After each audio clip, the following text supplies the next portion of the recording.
Welcome to the Hobby Jogger Podcast, where elite athletes and ham and eggers lace up their stories.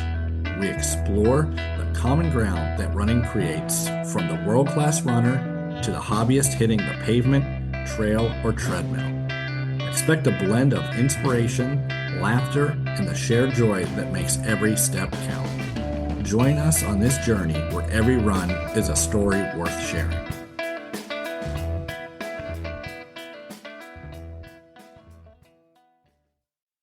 Today's guest is Jason Fitzgerald, the mind behind strength running.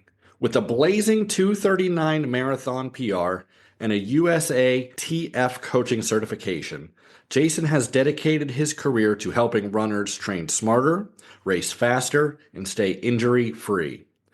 As the host of the Strength Running podcast, he's known for his no-nonsense approach to performance and strength training. In this episode, we'll dive into his proven methods for building stronger, more resilient runners, the keys to injury prevention, and how you can apply these strategies to your own running journey. Thank you for joining this week's episode of The Hobby Jogger. We welcome you all back from our break. Rob and I have been doing a lot of traveling, so we're getting back into the mix of things here today. Rob, how are you?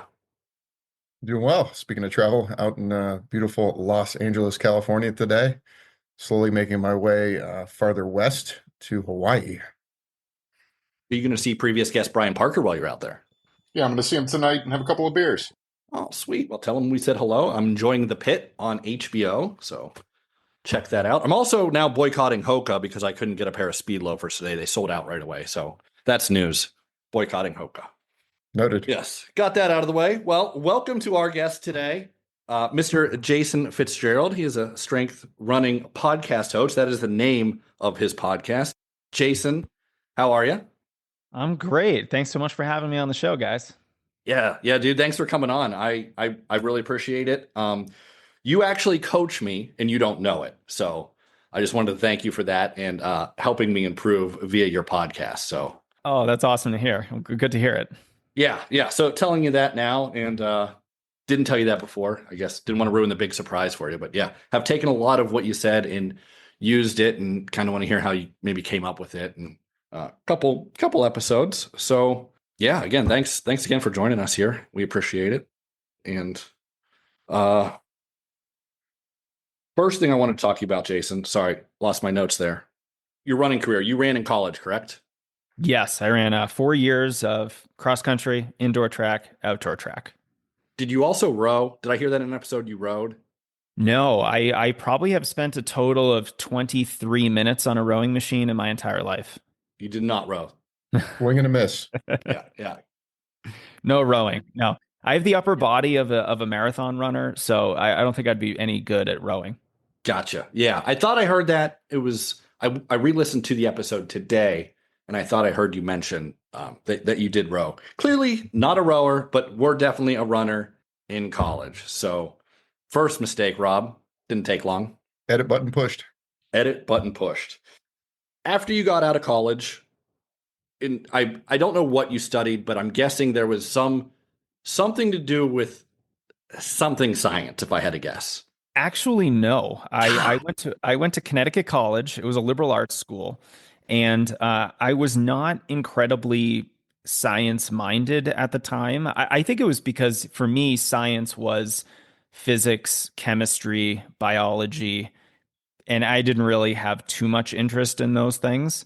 But I'm sure if I took like an exercise physiology class when I was 18 years old, it might have changed the trajectory of my career, because I find physiology and training theory and, that side of the sport of running super fascinating. But no, I actually studied, I was a double major in urban sociology and American political science.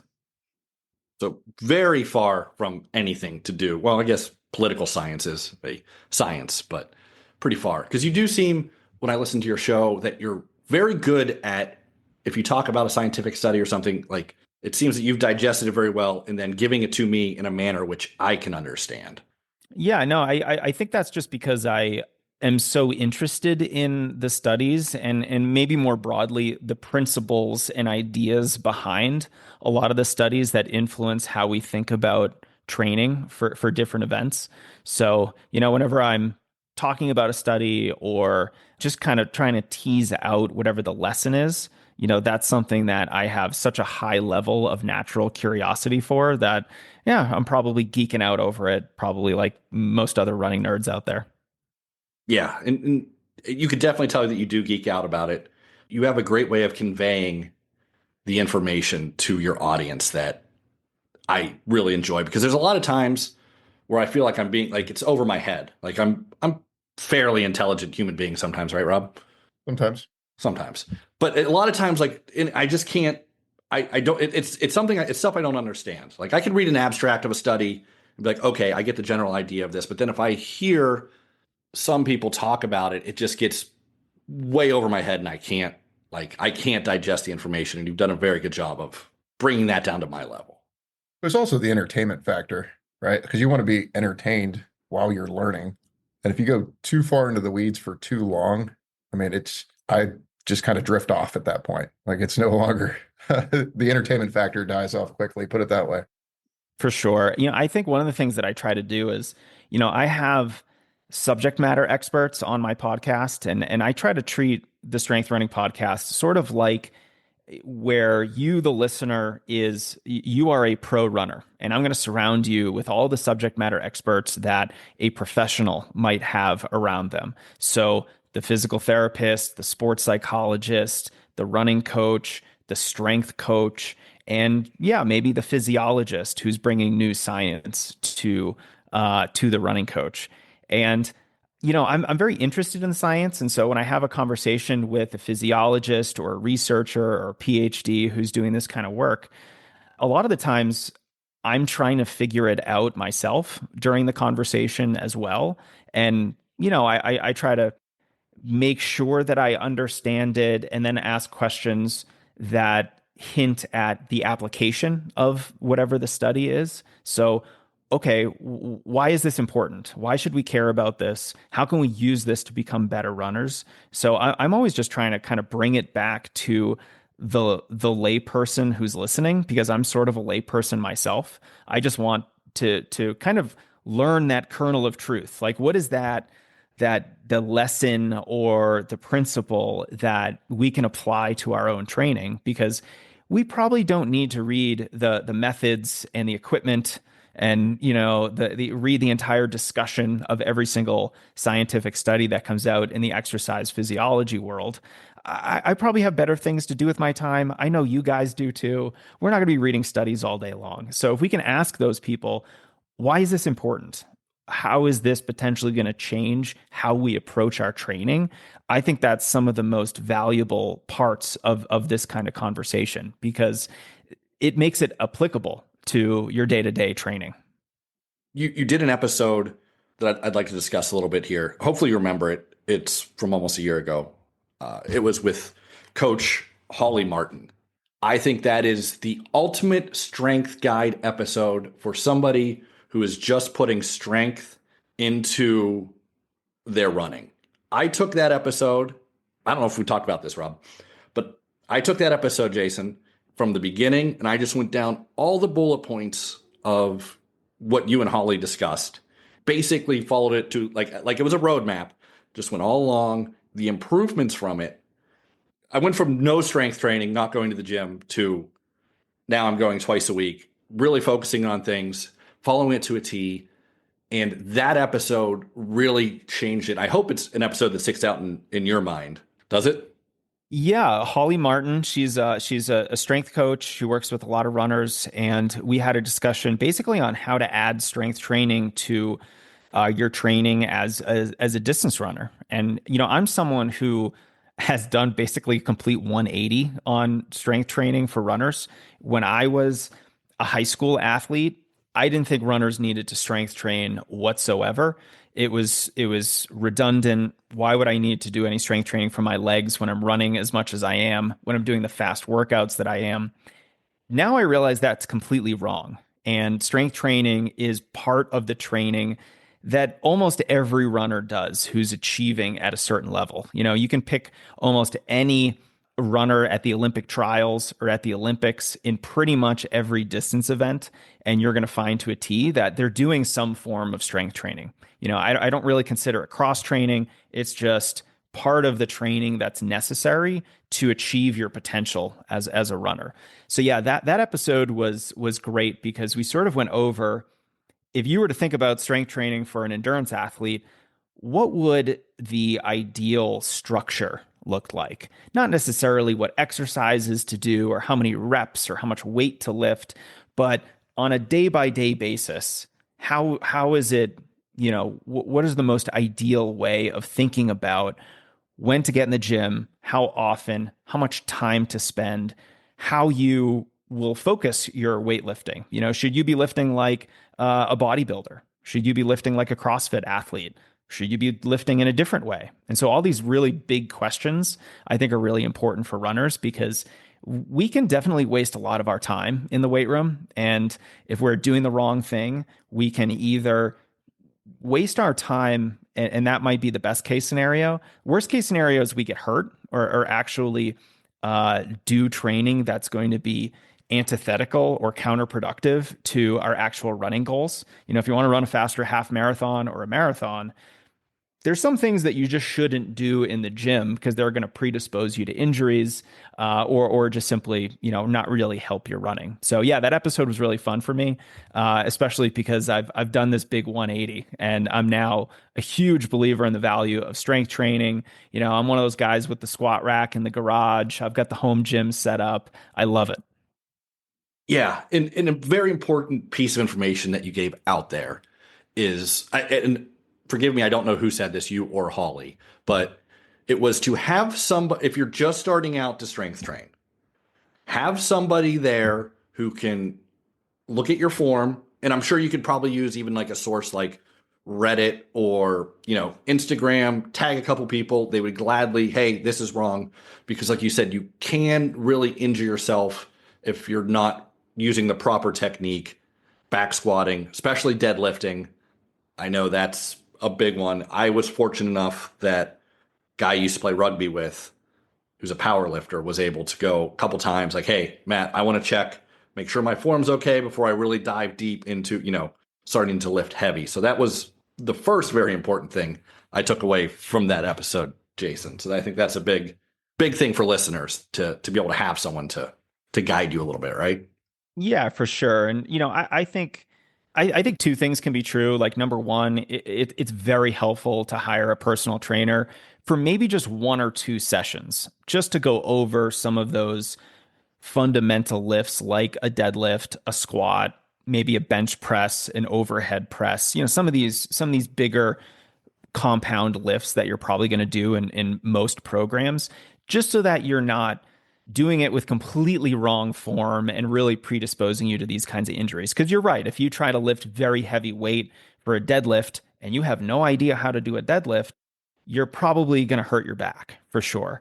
I also just don't want runners to think that they have to go and make this into this big thing where, oh, I got to hire a personal trainer or I got to film myself and then ask my powerlifting buddy. You can get in the gym and give yourself an introduction to strength training. And as long as you're not trying to pull 200 pounds off the floor the first time that you do one of these exercises, I think you're probably going to be just fine. It's very fascinating to me. Like, running actually has a higher injury rate than weightlifting. Everyone's scared to lift some weight in the gym. Nobody's scared to run a mile down the street, where, 60 to 75% of runners are going to get hurt every single year. So I think you should probably consult a professional before you do anything very difficult. Maybe buy a very high quality training plan or hire a coach for your first marathon, for your first powerlifting competition. But if you're just going to go run a 5K around the block or, do a couple body weight squats, you probably don't need, that pro to help you out. On this topic, I mean, what would you say for the guys out there that put on weight easily, especially muscle? Because I know I always suffer from getting too big, too much protein, lifting too many weights, or maybe too heavy of weight, and it seems to affect my running, right? Especially the older I get, knees start to bother me, ankles start to bother me just with putting on 10 pounds of muscle. And then, kind of go in the opposite direction, maybe swing a little too far and then get a little too skinny, and then the back hurts, don't feel strong, especially on those longer trail runs. Rob, tell me your secrets. I would love to know how to effortlessly put on muscle too. I'm the opposite of you. I'm one of the hard gainer type people. Just born like this. Yeah, it's just genetics Many different body types, right? for sure. Yeah, so this is one of the more common issues with runners, especially those who have a background with team sports, who have been in the weight room a lot during their career. They know what they're doing. There's a certain amount of muscle memory where they get in the gym and they pick up right where they left off, and they easily put on weight. I remember reading about, former pro runner Alan Webb, and he had the same issue where if he spent a little bit too much time in the weight room, he would put on all this extra weight. And you're right that if you're carrying all this unnecessary muscle mass, you're not going to be the fastest runner that you could be. Arnold Schwarzenegger is not going to beat your, faster, skinnier friend on the starting line. So there is this kind of sweet spot, right, of being strong, but not being super muscular. And the first thing that I would want to make sure is I would want to make sure that your running is on point. Like, are you running a decent amount? Are you doing a long run? Are you doing a weekly workout? And that's obviously going to change week to week. It doesn't always have to be very difficult. But the first thing I want to do is just make sure that your running training is on point, because, it's just really hard to gain a lot of muscle mass if you're putting in a decent amount of volume and a decent amount of intensity. It doesn't have to be super high. It doesn't have to be super challenging, but as long as it's more than, say, 25, 30 miles a week, it's going to make that muscle gain more difficult to achieve. The next thing that I would make sure is, like, are you lifting in a way that is going to prioritize strength and power rather than hypertrophy or muscle growth? Because us runners, we don't really want to lift like bodybuilders. We don't need to gain muscle size. We want to gain strength. And you can actually get a lot stronger without really changing the mass of muscle that you have. A lot of that is neuromuscular. It's efficient communication pathways between your brain and your muscles. You more efficiently recruit muscle fibers, and there's a lot of really interesting science that goes on there. One of the things that you want to do is make sure that you're not lifting more than, say, twice a week. You can do strength training more than twice a week, but probably more of the body weight oriented strength work that you might do if you were to visit a physical therapist. Even if you're not injured, we can do that as runners as prehab rather than as rehab, and it will help keep us healthy. The actual weightlifting when we're in the gym, I think, is best if we keep it to twice a week. We don't need to really lift more than that, where, a bodybuilder might be in the gym 5 or 6 days a week. We also don't want to lift for really long periods of time. We don't need 90-minute workouts. We probably only need to spend 45 to 60 minutes in the weight room. And, there's going to be some times where maybe that's only 30 minutes. And so by keeping our weightlifting sessions relatively short, only doing it twice a week within the context of our run training, so enough running that it prevents us from gaining excess weight. And then, of course, having that weightlifting be structured in a way that really prioritizes strength and power rather than muscle growth. Those are probably the big ways to prevent that issue. At the end of the day, it also comes down to your individual response to weightlifting too. If you happen to be the type of person who responds incredibly well to lifting weights and you put on muscle fairly easily, you should probably be someone who's just a little bit more careful with, say, upper body weightlifting, because that's probably where you're going to put on more mass. You can focus a little bit more on, the power aspects of weightlifting. You hit the nail on the head. I have found the only thing that keeps the balance for me, one, because I travel a lot for a living, is just body weight workouts. In the hotel, lots of push-ups, lots of squats. I mean, not even lifting any weights seems to kind of balance it out a little bit. And then, obviously putting in the miles too. Yeah, for sure. Like, you can get a lot done with just body weight workouts. I don't want to poo-poo the body weight workouts. I actually did that for years before I was consistently lifting, heavier weight in the gym. And you not only can get a lot stronger, but ultimately what runners care about is are my performances improving and am I staying healthy? Those are the big things that you really want to get from strength training. You can get a lot of that from the body weight work. For those runners who might be a little bit hesitant to get in the gym, they don't want to hang out with the gym bros who are lifting really heavy weight. It might be intimidating. I personally love to strut in there in my short shorts and just really own it. But not everyone is as sadistic as I am and like to embarrass myself like that. But you don't necessarily have to go lift those heavy weights. You can lift the lower weights. You can do body weight stuff, and it's really going to help you with those goals. You're probably one of those guys that surprises the gym bros, right? You come in kind of skinnier frame and just start putting on the weights. Look at me, benching 175. I mean, like the absolute weight that I can lift is not impressive whatsoever. But when you consider my body weight, yeah, I probably could surprise some people who are like, oh, you don't even really lift that often and you can lift this percentage of your body weight. That's pretty good considering the fact that you're not really lifting too much. I would bet, Jason, that I would be impressed by like what you load up on the squat rack compared to what your frame is, because it seems like this is something you've done very consistently, correct? I have been much more consistent, I would say, over the last 5 or 6 months, actually, because I now have the garage gym. I have the squat rack and all the plates and things like that. So I can actually just go down there when it's convenient for me and do it. And I gotta say, I feel so much better now than at any other point. Looking back over my running career, I've been running for, about 26 and a half years now.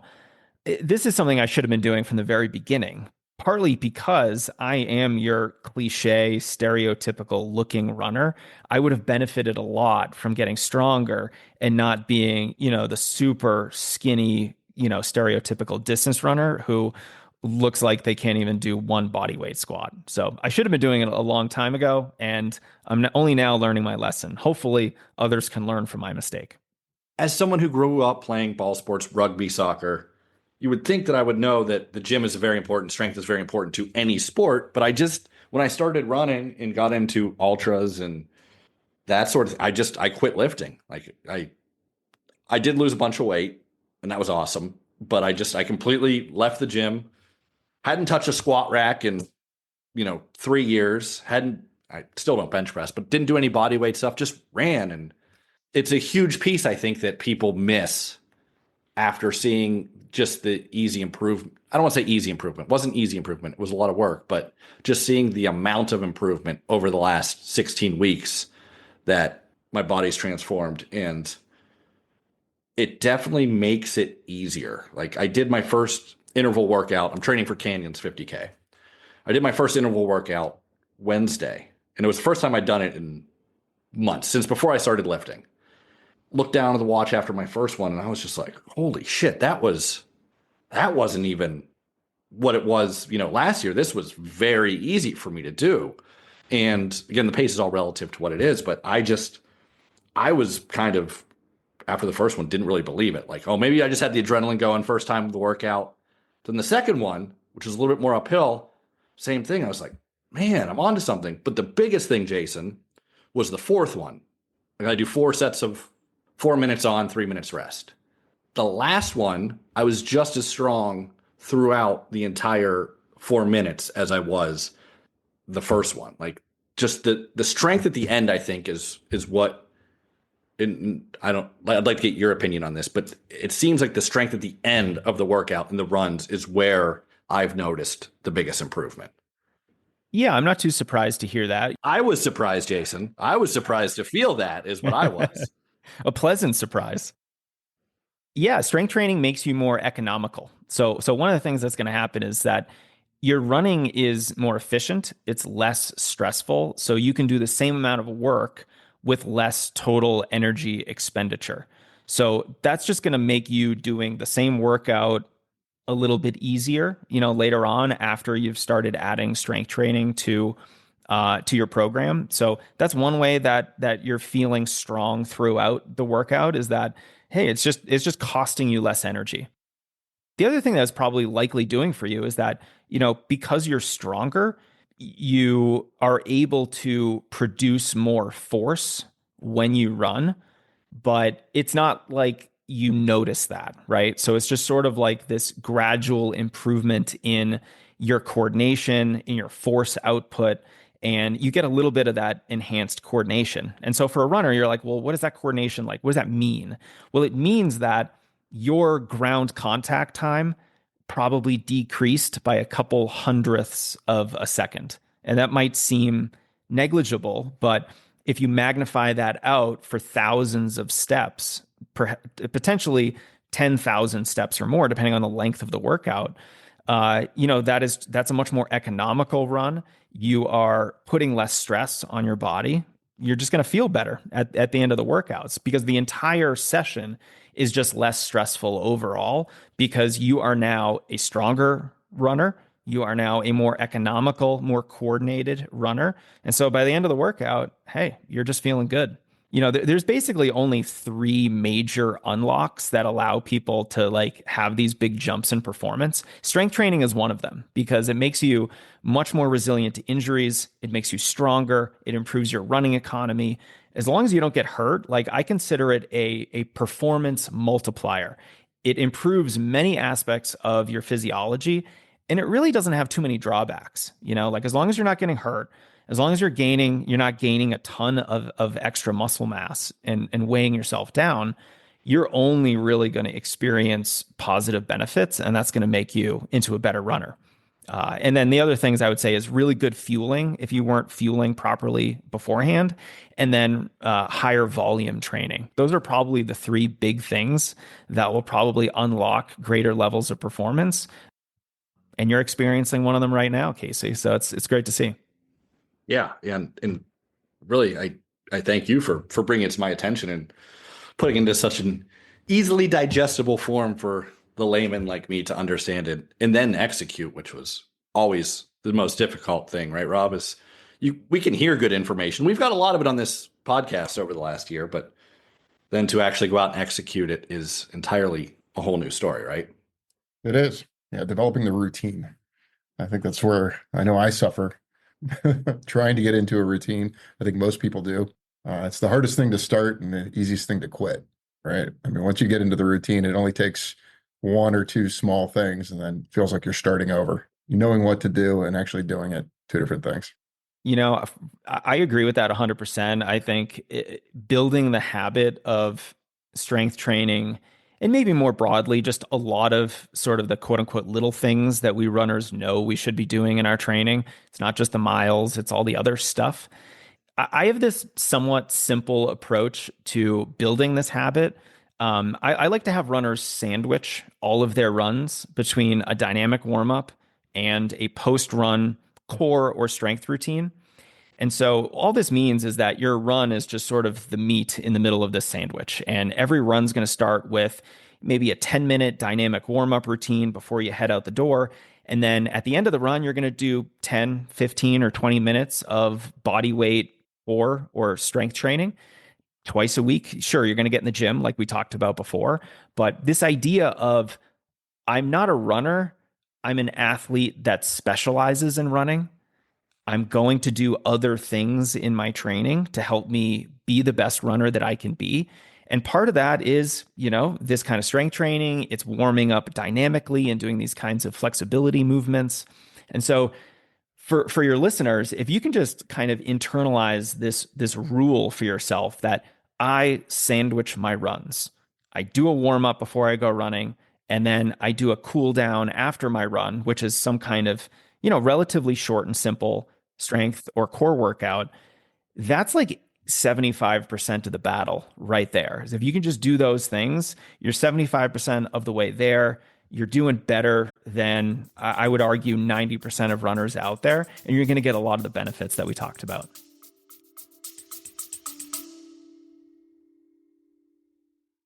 Hey folks, if you're loving the stories, tips, and laughs we're dishing out, make sure you don't miss an episode.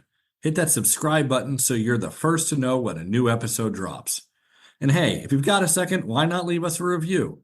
Your feedback helps us improve and keeps this running community growing.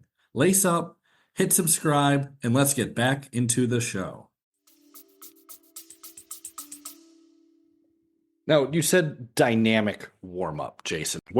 Give us a simple 2-3 step dynamic warm-up that we can utilize before we go out on our run. Like, because I know that a warm-up to some people thinks, oh, I'm going to go out and, do a couple sprints first to get my heart rate up. But what do you, and that's like serious, like rugby guys will go out and want to run like 40-meter sprints to warm up for a match. And it's just like, I don't think that's working, but you guys do you. But what do you mean by dynamic warm up? So a dynamic warm-up is a series of dynamic flexibility exercises. So we're not doing any static stretching, we're doing dynamic stretching. And a static stretch, everyone sort of understands. It's touch your toes, pull your heel behind your body and stretch your quadricep. It's a lot of the stuff that we've been doing since we were in middle school and high school. It's not terribly effective. I can't do either of those, though. I haven't touched my toes in a long time. Yeah, neither have I. And it's not necessary, right? Like, we're not gymnasts. We don't need to be super flexible. In fact, our economy partly depends on us having a fair amount of muscle tension and stiffness in our system. But, that dynamic warm-up is, it could be a series of, a couple different types of lunges. And then you might do a series of front leg swings, sideways leg swings. You might do a couple drills, A skip, B skip, butt kicks, karaoke, lots of different examples here. And the idea is, let's do some kind of warm up that is, one, going to bridge the gap between being sedentary and running. So this is where a sprint is probably not a good idea, because you sort of need to do some sort of warm up before a run and then run slow before you run fast. So it should be this gradual on ramp to intensity. And that's why the sprints are sort of the last part of the warm up. So, the dynamic flexibility routine, 10 minutes of this kind of either very light strength work, like a series of body weight lunges, then those flexibility exercises like leg swings and things like that. And then you're just much more metabolically primed to go running. So you are expanding your range of motion, you're increasing your heart rate and your respiration, you're opening up those capillary beds in your extremities. You're really just getting your body ready for exercise. I think everyone has gone from like sitting down for a while and then immediately started running, and you don't feel good. And so this dynamic warm-up bridges that gap. And so, number one, it's probably going to reduce your injury risk. It's probably going to improve your performance. You're going to get a little bit stronger because you're doing some extra strength training in this warm-up routine. You're also just going to gain some extra coordination because you're doing all these extra movements. And if you've ever seen like a pro runner before a track race do a series of drills, and then they're just running at 4-minute mile pace, and it looks so graceful and effortless, part of that is because they get really good at these sorts of mobility exercises and drills. So it's really going to help your overall coordination as well. And then, of course, you're just going to feel better before, as you go running. That first mile is often the worst mile for a lot of runners.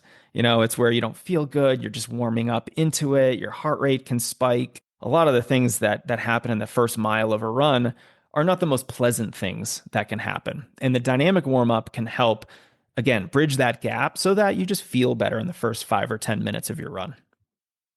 I know my buddy Mike Meeker down at Big Tree Fitness is going to love that description of a dynamic warm-up, because he would always ask us to do very similar things to what you said, and we'd all groan and, come on, Mike, we just want to throw the tire and lift heavy weights. We don't want to, we're not doing karaoke's and lunges and, high knees and whatnot. So he will really appreciate that definition and the description of it. And we will definitely forward that part right there over to the Akron Rugby Club, who despises dynamic warm-ups for just about anything. So thank you for that, Jason. That's very useful information and something that I should probably do more often both before lifting and running, since I'm also getting up there in age as well.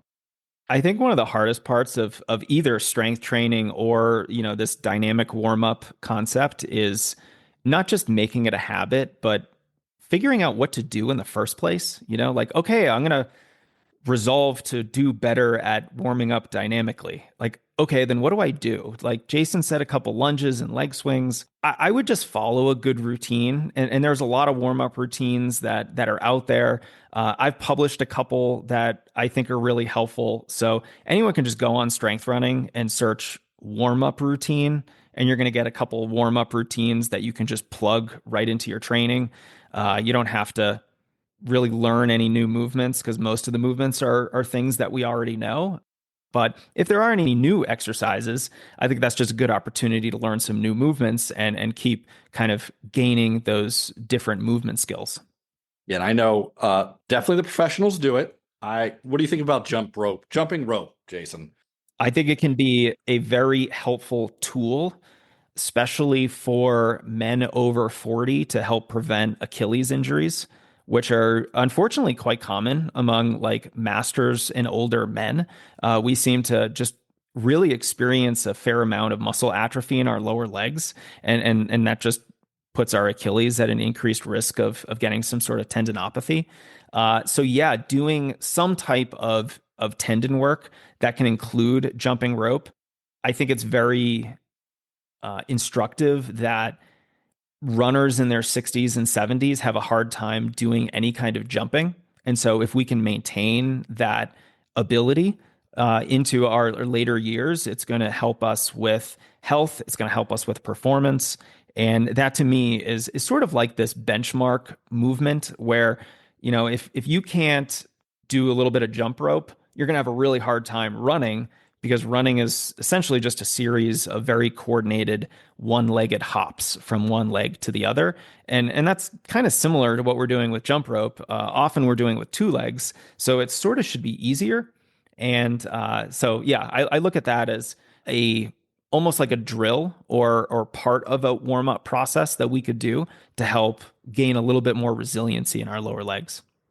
Went running with a professional trail runner, and we get out of the car. He's got a bag with him, pulls out a jump rope, and I'm like, dude, I don't know what you think we're doing here today, but I don't think it requires you jumping rope to be anywhere near me. So that's why I wanted to ask, because I figured there was a reason he was doing it. Now that makes sense of why that would be a thing that probably a lot of runners do now that you describe it like that. So, What's very similar to jumping rope is skipping. And I don't mean as a certain drill, A skips, B skips, some very formal, complicated pro runner drill. I just did a podcast episode with Stuart McMillan. He's coached like dozens of Olympic sprinters. He's arguably one of the most accomplished sprint coaches right now in the world. We were talking about learning sprint mechanics, and you know what he advised runners to do, which I thought was just kind of hilarious, is to do a lot of skipping and not the formal stuff. We're talking about skipping down the street like it's a happy sunny spring day and you're excited to go check the mail. Like Miss Daisy skipping down the sidewalk, like that kind of very informal skipping. And here we have one of the best coaches in the world saying this is actually really beneficial. It's going to promote some of the stiffness that you need in your ankle, your knee, and your hip joints, the same kind of stiffness that you need as a sprinter. So just like jumping rope, I think skipping, this kind of very quick movements where we get down on the ground with our foot, but then boom, we're getting off the ground and we're trying to explode out with, a more forceful foot strike. Really helpful for our running form, for our health, and for tendon health too. something else I learned today. Rob, we're always learning stuff on this show now. Yeah. Well, we skip a lot, Casey. I'm just walking down the street, start skipping. Yeah. I love skipping. I feel like the only thing it hurts is my ego, but I need to let that go. Yeah. I mean, it attracts a little bit of attention, but it's good for me. I live in a weird neighborhood, but I think they might talk about me if I start skipping around the neighborhood. They're already talking about you, Casey. Yeah, they do. The guy who just if they're not talking about you, then what are you doing? Like, you got to make a name for yourself over there. Yeah, well, I'm the lap guy. We have a guy named the Wobbler. It's a really cool neighborhood. So we're awesome over here in Highland Square. And Akron, Ohio. I'm going to start. Yeah, Rob, I'm going to start skipping now, I think. Not just walking around the neighborhood, skipping. Do it. Now, one question I had for you, Jason, in regards to strength. So what I did is I took 12 weeks. Well, I didn't take it off, but I was still running in there. But where I was starting to ramp up to what I felt was, I didn't want to lift any heavier than it, squatting wise, 245 pound reps. I didn't want to go any higher than that. I didn't feel like there was any really necessary reason for me to, but I stopped going up as I started my build now for canyons, the running part, and I brought back down the weight. Is there something that you advise people that you coach of how to kind of blend the two in together once you start to like go for your goal race? Do you have a plan of attack with that? Yeah, I think in a perfect world, your strength training might be periodized in a similar way as your running training plan. So, if you've got a 12-week plan gearing you up for a certain race, periodization is the fact that, well, week 1 is going to look different than week 6. It's going to look different than week 12. And the priorities of training change over time.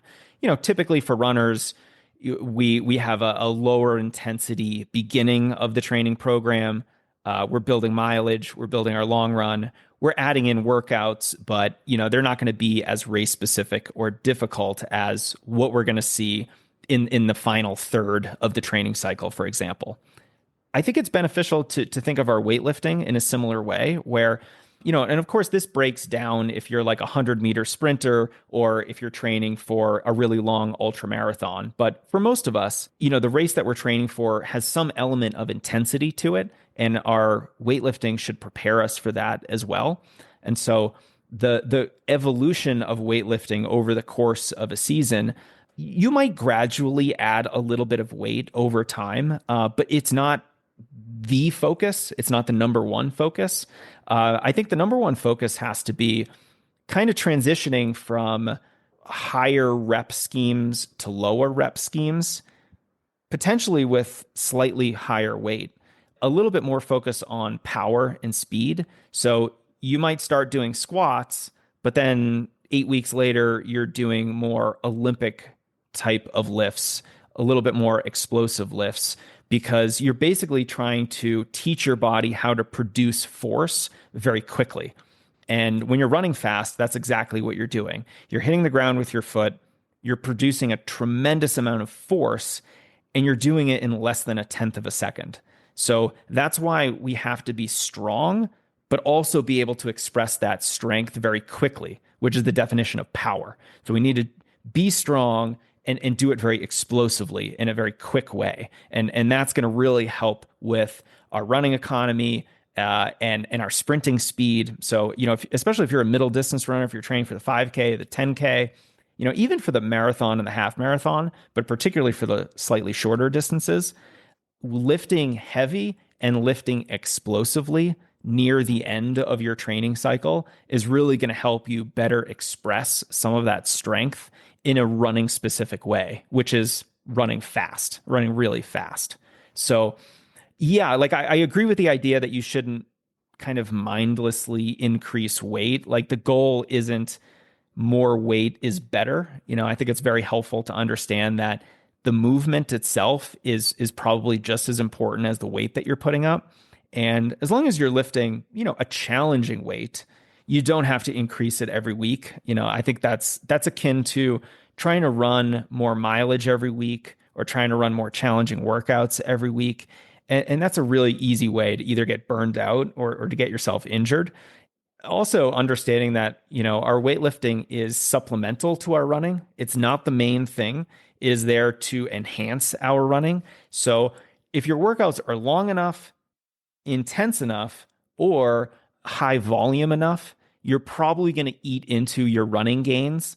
And if at any point you're feeling like, I'm too sore from lifting to go do the run that I need to do, or I need to take a day off from running, this workout has to be slower because I'm sore. Any of those things happen, we need to dial back the intensity or volume of the lifting because it's starting to actually interfere with the running. So all that to say, I'm not, I don't get too bent out of shape if runners don't want to progress too much over the course of their season. But as long as they're challenging themselves, maybe adding 5 pounds, 10 pounds every 3 or 4 weeks is an appropriate way to go about it.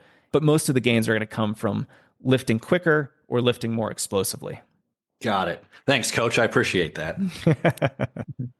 So, Jason, I know we're running out of time, but I have to ask you because I have a buddy who swears by it on this topic. What do you think of weight vests and increasing the weight, decreasing the weight, kind of following a similar pattern to what you just said? Because I've tried it and I can't run with a weight vest. It just, my knees, hips. Yeah, I think running with a weight vest might not be the smartest move. It's not something that I've seen in literally any running book, and I've read most of them, nor have I heard any coaches talk about it. And I don't know of any high level runners who do it. I mean, it depends on what application that you're really talking about. Like, I don't think running with a weight vest might be a good idea.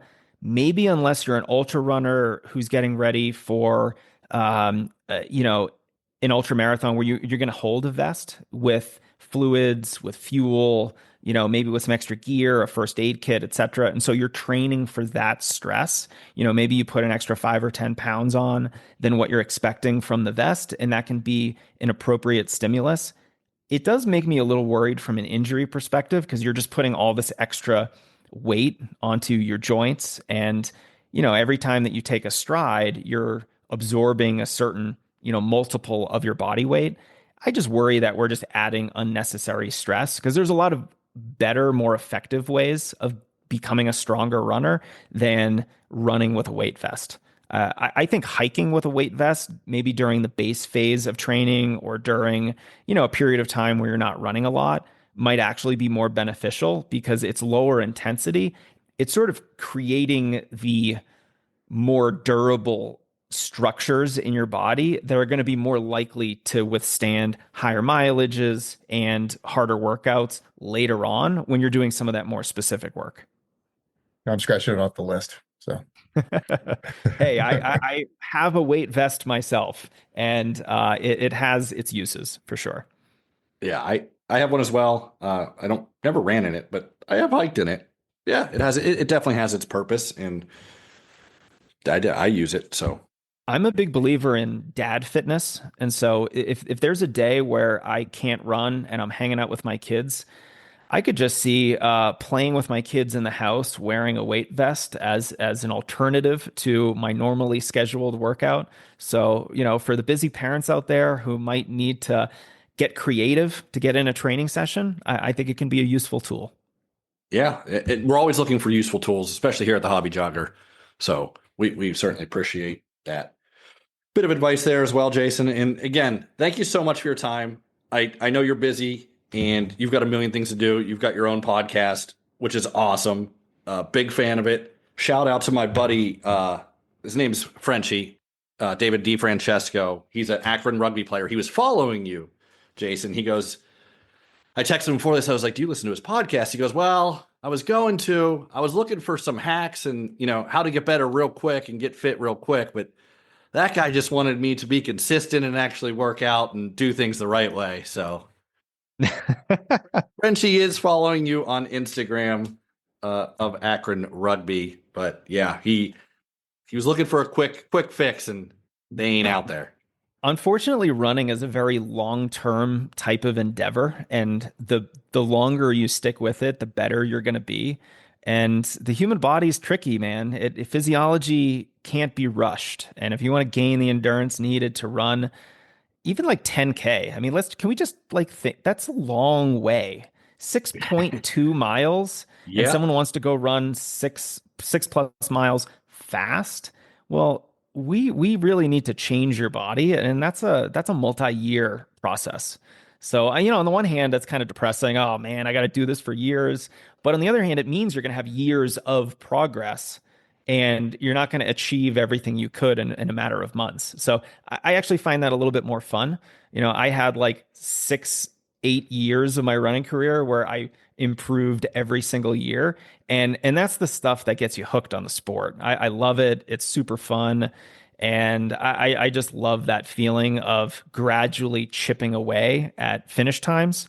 It just makes you feel like you're on this never ending wheel of progress. And that's the place to be. It's so fun. Jason, real quick before we go here, where can our listeners find you? You can check out the Strength Running Podcast wherever you prefer to get your podcasts. I think it's available pretty much anywhere, Apple, Spotify, et cetera, et cetera.